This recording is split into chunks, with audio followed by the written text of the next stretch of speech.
Assalamu alaikum and good morning. I am your science teacher Aruj Wafar and we are studying unit number 5, that is the life cycle of a plant. At the end of this lecture, you will be able to learn about different steps involved in the life cycle of a plant. Starting with the step number 1, that is indicated with the red circle. The seed germinates. As I have already explained the process of germination in the previous lecture, the germination means that seed opens up and a baby plant is produced from it. On the second step, the plant grows. The baby plant grows from its baby form to a fully grown plant. On the third step, the plant flowers. That is, flowers are produced on the stems of the plant. Then these flowers are converted into fruits.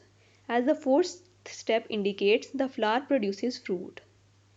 As we all know that in the center of the fruit there are seeds. So for the fifth step, the fruit releases seeds.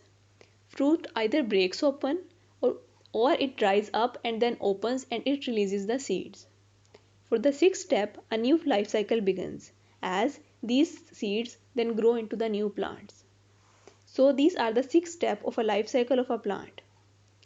To summarize the life cycle of a plant, we can say plant starts life as a seed which germinates and grows into a plant.